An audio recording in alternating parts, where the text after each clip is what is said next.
예레미야 애가를 보시겠습니다. 예레미야를 다 보았는데요. 예레미야를 여러분이 어떻게 보셨는지 모르겠어요. 예레미야 애가 1장 말씀부터 보시겠습니다. 저는 이 말씀 묵상하면서 마음이 굉장히 무거웠어요. 이 말씀을 어떻게 전할 수 있을까? 글을 보고 문자적으로는 전할 수 있겠으나 이때의 상황과 그러한 이스라엘의 멸망당한 그 때를 어떻게 전할 수 있을까 고민이 되고 좀 마음이 무거웠어요. 1장 1절을 보시면 슬프다 이 성이여 라고 나옵니다. 이 성은 예루살렘 성이죠. 예루살렘 성을 바라보며 슬프다고. 우리가 똑같이 슬프다고 얘기하나 슬픔의 강도가 틀려요. 제가 슬프다고 말하는 것과 그리고 우리 권사님들이 슬프다고 말하는 것이 다르죠. 제가 슬프다고 얘기하는 것과 오늘 예레미야 선지자가 애가를 쓰면서 노래를 쓰면서 시로 읊으면서 슬프다고 하는 강도가 전혀 달라요. 저는 인생에 살아본 경험에 의해서 슬프다고 하면 어느 정도일까요? 안타깝다. 어떻게 그런 일이 생겼을까? 아이고 그러지 말았어야 되는데 후회와 그런 정도의 슬픔이겠죠. 제가 살아본 그러한 삶의 깊이가 달라요. 그런데 오늘 예레미야 선지자가 슬프다고 하는 건 이것보다 더 많은 의미가 함축이 되어 있는 거죠. 슬프다 이 성이여 전에는 사람들이 많더니 이제는 어찌 그리 적막하게 앉았는고. 과거와 현재를 비교하고 있어요. 전에는 열국 중에 크던 자가 이제는 과부같이 되었고 이제는 아주 작은 존재감이 없는 그런 모습이 되었다고 얘기하고 있어요. 전에는 열방 중에 공주였던 자가 이제는 강제 노동하는 자가 되었다. 어떻게 이런 일이 생겼을까? 현실을 바라보면서 슬프다라고 이야기하고 있어요. 2절을 보시면 밤에는 슬피 우니 눈물이 뺨에 흐르며 사랑하던 자들 중에 그에게 위로하는 자가 없고 친구들도 다 배반하여 원수들이 되었도다. 저는 더 심하게 쓸 수 있겠으나 굉장히 정제되고 절제되고 최소한의 언어로 지금 표현하고 있는 것 같아요. 눈물이 뺨에 흐르는데 멈추지 않고요. 위로를 받아야 되는데 위로하는 사람이 없고요. 오히려 친구들이 배반하고 배반한 정도가 아니라 원수가 되었다고. 어떻게 원수가 되었을까요? 우리가 서로 넉넉하고 그러면 사이가 좋죠. 관계가 좋죠. 그런데 부족해요. 많이 부족해요. 그러면 어떨까요? 아주 작은 것에도 그런 우정을 나누기 쉽지 않아요. 부족한 정도가 아니라 아예 없어요. 아예 없으면 어떨까요? 나 살기 바빠요. 그러면 친구도 안 보이죠, 사실. 우정도 없죠. 하나 가지고 싸울 수 있고요. 하나 갖고 다툴 수 있고요. 하나 갖고 서로 원수지간이 될 수가 있어요. 이 예레미야 애가는 예수님 오시기 586년에 이스라엘이 망했거든요. 시드기야 왕이 눈이 뽑혀서 포로로 잡혀갔죠. 그때의 상황을 이야기하고 있고요. 포로 때의 상황을 지금 이 시로 얘기하고 있어요. 그때 상황이 어땠나요? 586년, 1년 전에 바벨론 느부갓네살 왕이 쳐들어왔어요. 그리고 토성을 쌓았어요. 아무것도 하지 않았어요. 그냥 고사작전을 했죠. 안에서 스스로 무너지도록 그냥 지켜보기만 했어요. 외부에서 전혀 출입할 수도 없었고 안에서 밖으로 나올 수도 없었고 그래서 6개월 동안 그래도 버텼는데 6개월이 지나니까 음식이 없어졌다고 창고에 남아있는 식량이 없었다고 얘기를 해요. 그리고 1년 뒤에 1년 6개월 동안이었으니까 1년을 버텼어요. 어떻게 버텼을까요? 음식이 없이. 나중에 보니까 성벽을 허물어서 구멍이 생겨서 사람들이 거기에서 도망갔다고 하는데요. 성벽을 누가 허물었냐면 바벨론이 허문 것이 아니에요. 안에서 스스로 허물었어요. 왜요? 못 살겠으니까. 버티고 버티다가 못 살겠어. 도망가려고. 차라리 탈출을 해서 포로로 잡혀가든가 밖으로 나가려고 안에서부터 성벽을 허물었고요. 군대 군인들이 도망가기 시작했고, 누구까지 도망가요? 시드기야 왕까지 그 허물어진 성벽을 통해서 예루살렘 밖으로 나갔다가 포로가 되어서 잡혀갔어요. 그러니까 스스로 무너진 거죠. 식량이 떨어지고 1년 동안 어떻게 살았을까? 친구가 서로를 배반하고 다 원수가 되었다.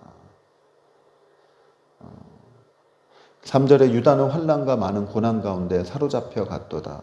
그가 열국 가운데 거주하면서 쉴 곳을 얻지 못했다라고 얘기하고 있어요. 4절을 보면 시온의 도로들이 슬퍼하며 절기를 지키러 나가는 사람이 없음이로다. 5절 그의 대적들이 머리가 되고 그의 원수들이 형통함은 그의 죄가 많음으로 여호와께서 그를 곤고하게 하셨습니다. 어린 자녀들이 대적에게 사로잡혔도다. 그러한 현실이, 그러한 현상이 다 우리의 죄 때문이라고 지금 예레미야가 애가에서 노래를 부르고 있어요. 어린 자녀들이 대적에게 사로잡혔도다. 자녀 세대에게 어떠한 이 사회를 여러분은 물려주고 싶으세요? 우리 다음 세대에게 이 어떠한 신앙의 유산을 물려주고 싶으세요? 한 세대는 가고 한 세대는 오죠. 저희 세대는 이제 새로운 세대가 이제 시작되고 올라오죠. 그 세대가 어떤 세상을 살며 어떠한 신앙으로 살아가기를 바라고 원하세요? 6절을 보시면 딸 시온의 모든 영광이 다 떠나갔다고. 그래서 예레미야 애가를 보시면 예루살렘을 딸이라고, 딸 시온이라고, 딸이라고 표현을 해주고 있어요.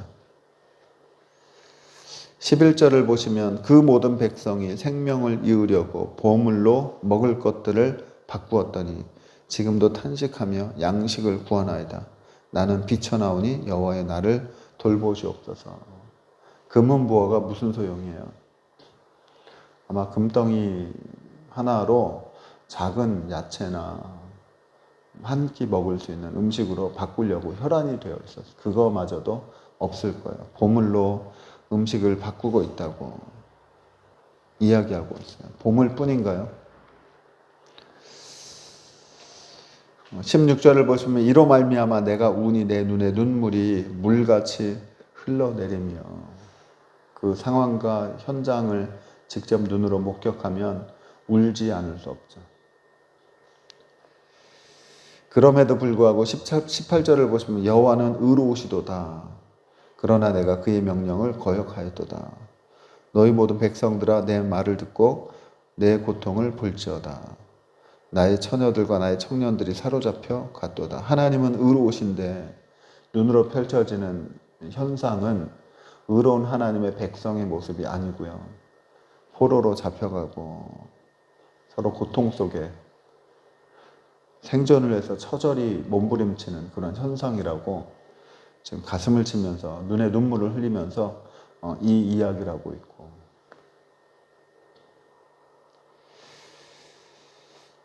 2절로 가보시면 슬프다 주께서 어찌 그리 진노하사 딸 시온을 구름으로 덮으셨는가. 진노의 구름으로 하나님이 덮으셨다. 슬프다 라고 이야기해요. 특별히 2절에는 하나님의 진노에 대해서 많이 반복해주고 있어요.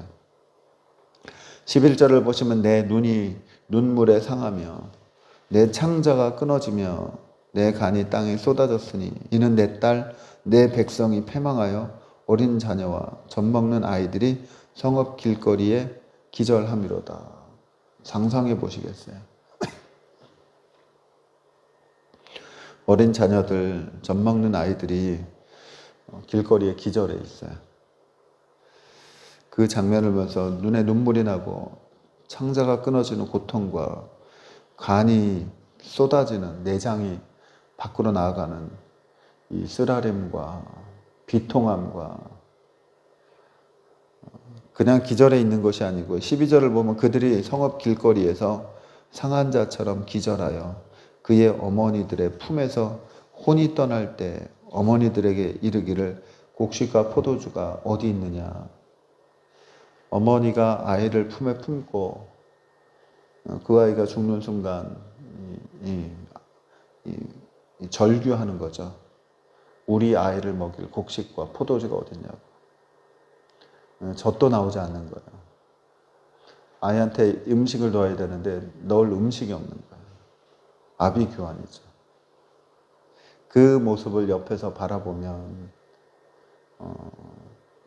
예레미야는 눈에 눈물이 흐르고 가슴이 찢어지는 것 같고 이 속에 있는 모든 게 그냥 다 빠져나가는 것처럼 그렇다라고 그런 현실을 지금 눈으로 보고 그것을 하나님 앞에 지금 애가로 써서 올려드리고 있는 거예요. 17절, 2장 17절을 보시면 여호와께서 이미 정하신 일을 행하시고 옛날에 명령하신 말씀을 다 이루셨으며 긍휼히 여기지 아니하시고 무너뜨리사 원수가 너로 말미암아 즐거워하게 하며 내 대적자들의 뿔로 높이 들리게 하셨도다 라고 이야기하고 있습니다. 이미 하신 말씀이다. 이미 하나님께서 예언하셨다. 그렇게 될 거라고 얘기하셨는데 현실로 됐다 라고 이야기하고 있어요. 이 예레미야 애가는 1장도 22절로 되어 있고요. 2장도 22절로 되어 있어요. 3장은 66절로 되어 있고 4장도 5장도 22절로 되어 있어요. 왜 22절로 되어 있냐면 히브리 말의 자음이 22개래요. 한글은 자음이 17개거든요. 기역, 니은, 디귿, 리을에서. 근데 히브리 말은 22개래요. 그래서 1절에서 보시면 마치 우리나라 기역으로 1절을 썼어요. 각 자음 숫자대로 지금 이 애가를 지은 거예요. 2절은 니은으로 시작했고 3절은 디귿으로 시작했고 그래서 1장과 2절은 그렇게 지었고요. 3장은 66줄이어서 3배여서 1절부터 3장까지 기역으로 지었고 4절부터 6절까지 니은으로 지었고 4장도 마찬가지로 그렇게 지었는데 5장만큼은 그렇게 안 지었어요. 5장은 이 자음의 순서대로 짓지 않고 그냥 지었어요. 그렇게 지은 이유가 있죠. 1장과 4장까지는 시의 형식으로 지었으나 5장에는 이스라엘이 다 망했어요. 멸망당해서 하나님 앞에 그 비통한 마음을 표현하기 위해서 그렇게 규칙대로 운율대로 짓지 않았고요.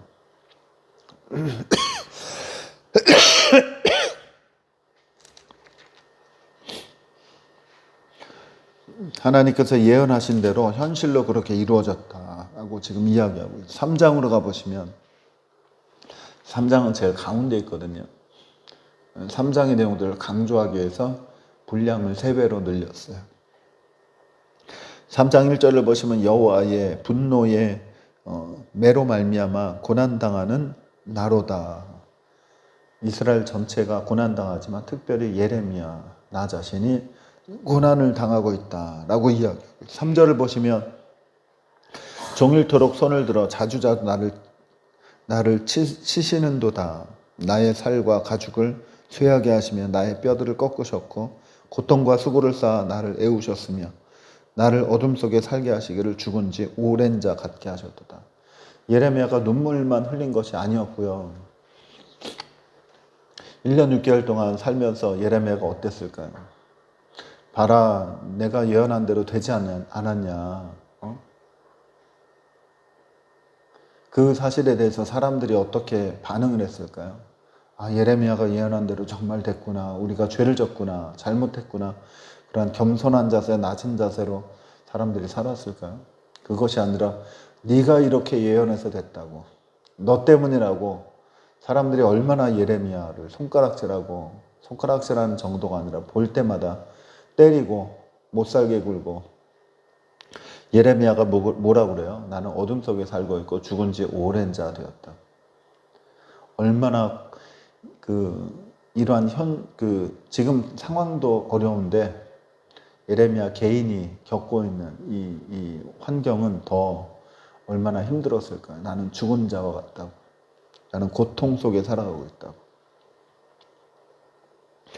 3장 14절도 보시면 나는 내 모든 백성에게 조롱거리 곧 종일토록 그들의 노랫거리가 되었도다. 나를 쓴 것들로 배불리시고 쑥으로 취하게 하셨으며 조약돌로 내 이빨을 꺾으셨고 재로 나를 덮으셨다고. 예레미야가 처한 이 현실을 보면 우리가 눈물의 선지자, 하나님의 예언자, 훌륭한 사람, 존경하는 사람으로 보고 있는데 그의 현실은 정말로 암담했고 참담했고 그의 현실은 정말 하루라도 버티기 어려웠고요.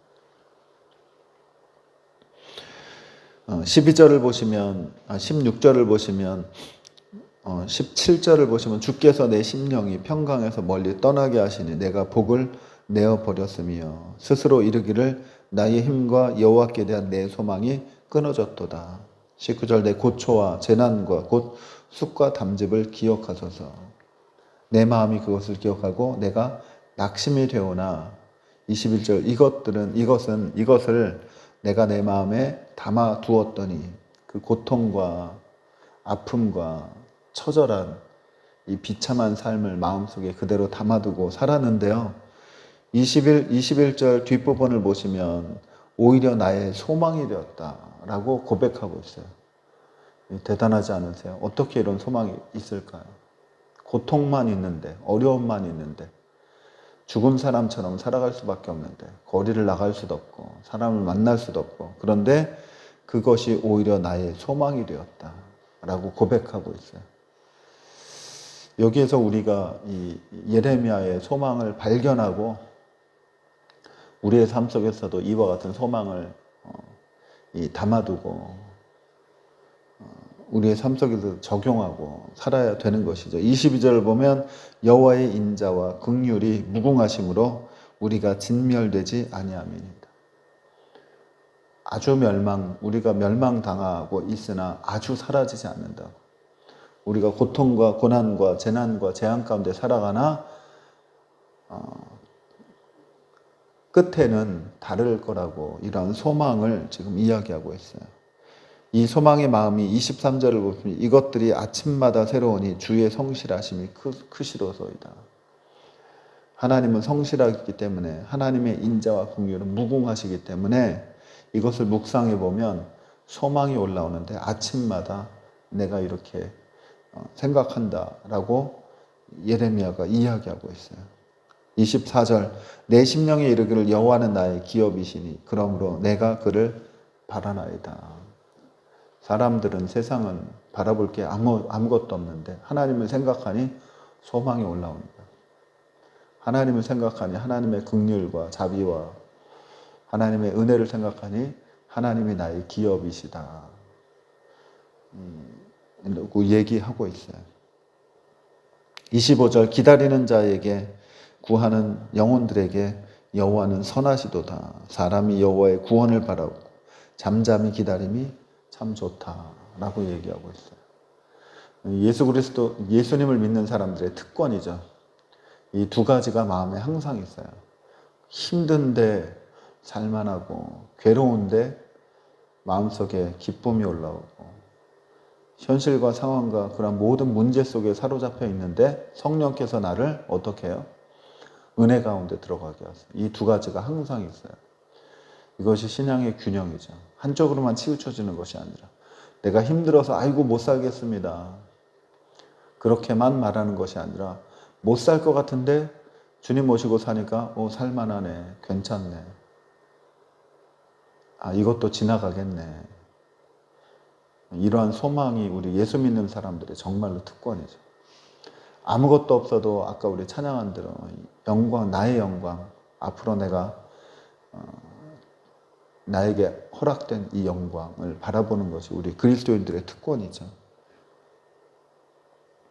32절을 보시면 31절부터 보시면 이는 주께서 영원하도록 버리지 아니하실 것이며 그가 비록 근심하게 하시나 그의 풍부한 인자하심에 따라 긍휼히 여기실 것을 내가 안다고.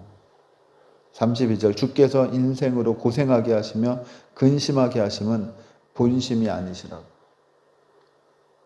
그런데 왜 이런 현실이 왔어요? 우리가 죄지어서 그렇다. 예레미야는 지금 얘기하고 있어요. 인생을 고생길이죠, 인생은. 근심할 일이 참 많죠. 근데 하나님의 본심이 아니라고. 하나님은 풍부한 인자하심과 긍휼하심이 많다고 이야기하고 있어요. 여러분 힘드세요? 그럼 주님 앞으로 나가세요. 못 살겠어요? 그러면 주님 안으로 들어가세요.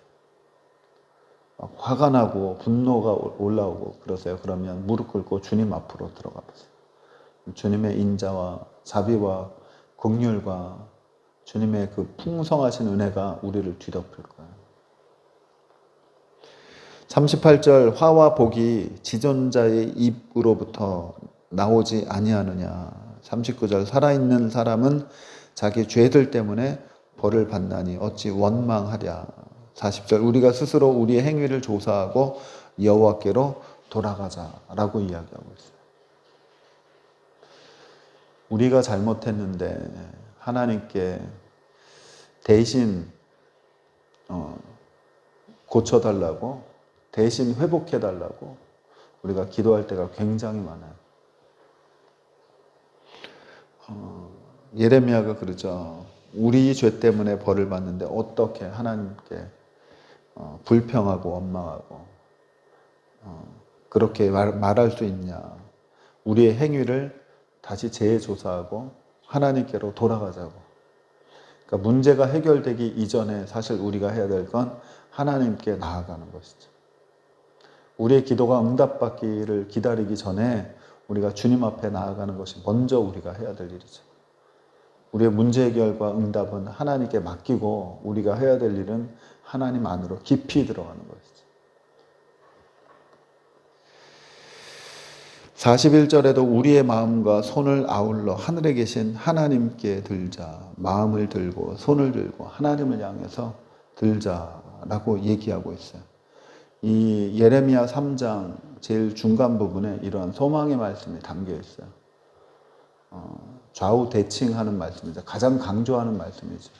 이렇게 힘들고 어렵고 눈물이 앞을 가리고 이 속이 다 뻥 뚫려 있는 그런 공허함 속에서도 소망을 찾아내고 희망을 찾아내고 하나님과의 관계 속으로 깊이 들어가는 이 모습, 예레미야가 할 수 있는 유일한 거죠.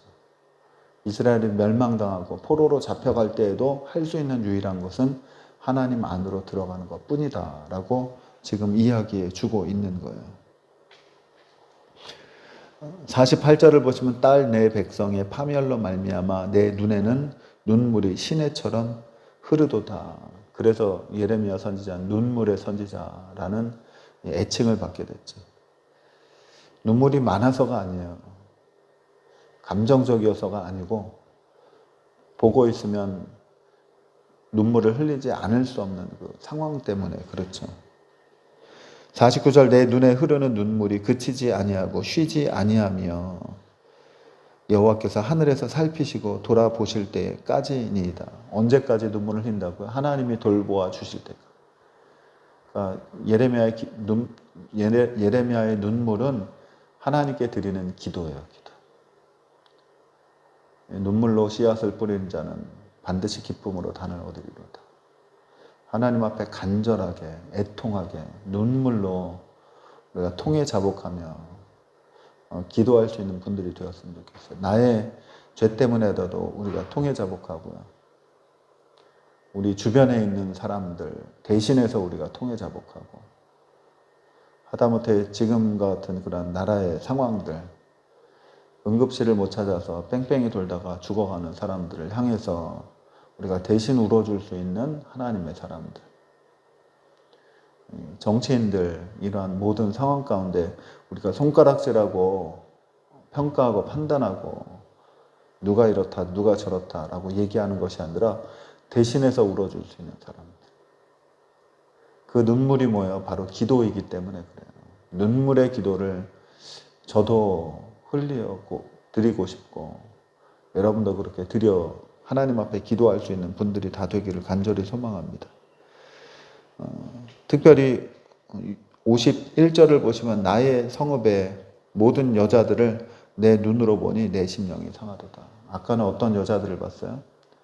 아이를 품에 안고 죽어가는 아이를 절규하는 우리 아이에게 먹을 걸 좀 달라고 그렇게 외치는 이 여자들을 보면서 심령이 상했다고 이야기하고 있어요.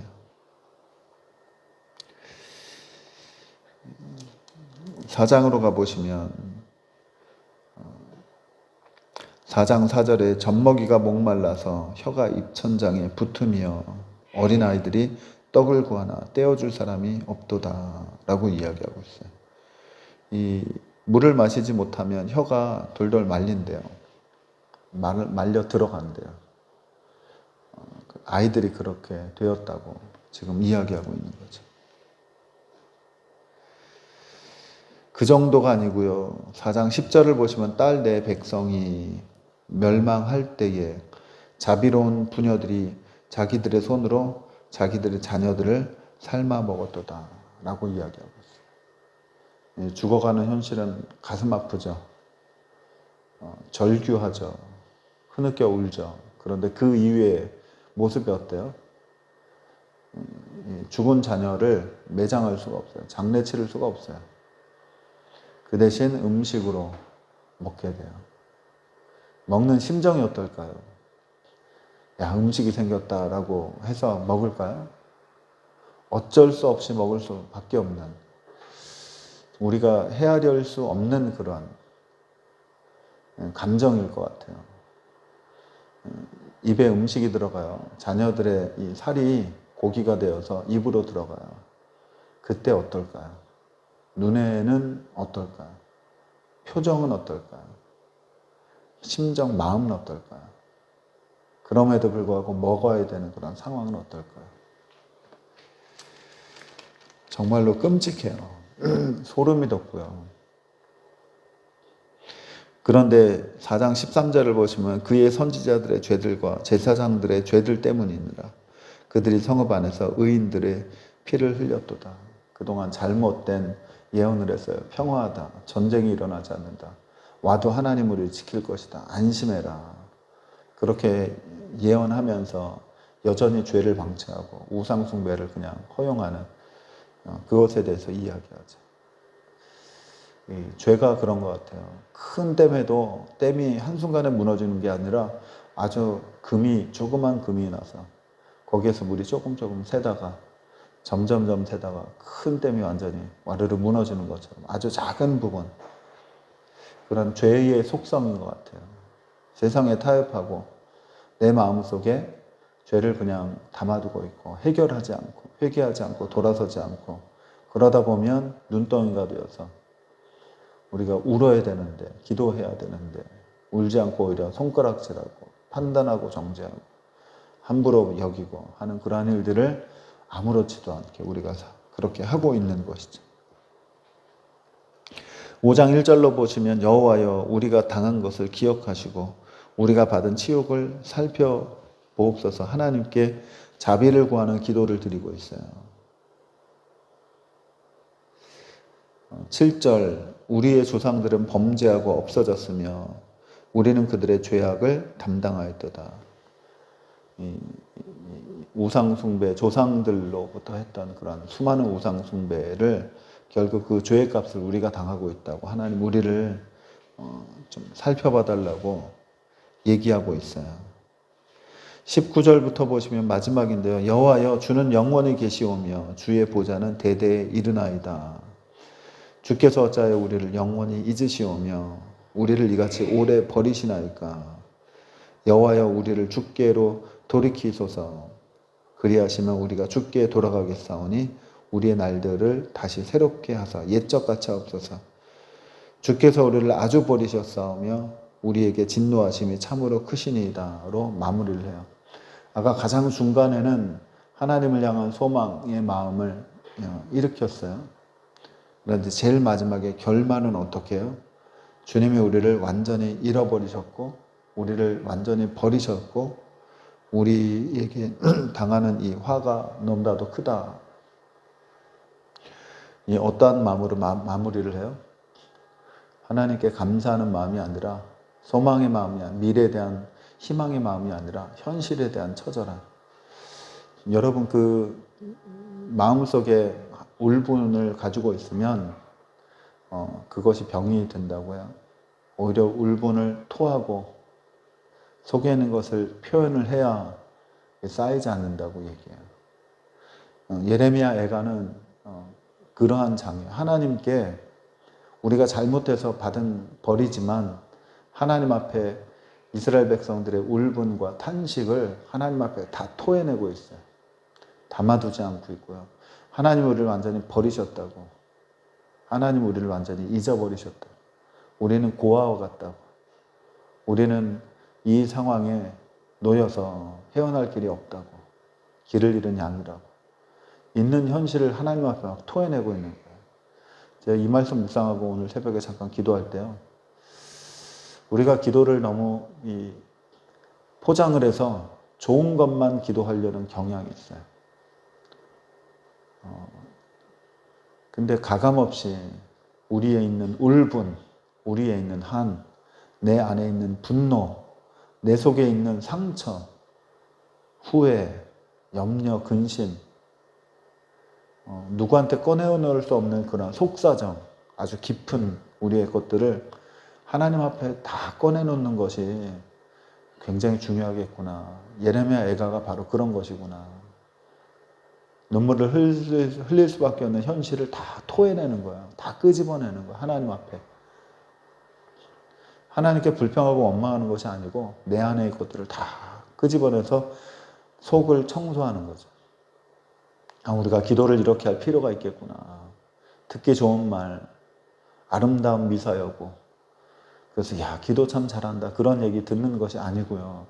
정말로 진솔한 기도, 내 안에 있는 깊은 기도 다 끄집어내서 우물에서 바닥에 있는 물을 끄집어 올리듯이 진짜 내 자아 깊숙한 곳에 있는 것을 다 끄집어내는 하나님 앞에. 그러한 솔직한 기도를 우리가 드릴 필요가 있겠구나. 그러한 마음이었어요. 여러분이 정말 그렇게 기도하시면 막 속이 후련한 거죠. 안에 있는 막 쌓아뒀던 감정을 다 토해내면 얼마나 속이 후련해요.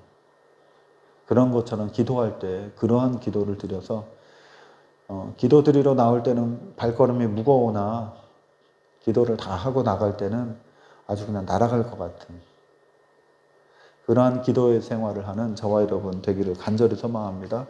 하나님은 다 받아주실 거예요. 염려하지 마시고 걱정하지 마시고 그렇게 토해내는 기도를 드리시는 저와 여러분 되기를 바랍니다. 잠깐 기도하시겠습니다. 하나님, 정말로 끔찍한 상황입니다. 아무것도 할 수 없습니다. 자녀들이 죽어가는데 그냥 볼 수밖에 없어서 예레미야의 눈에 눈물이 흐르고 창자가 뒤틀리고 속에 있는 내장이 다 밖으로 나오는 것 같은 그런 공허함에 빠져 있었습니다.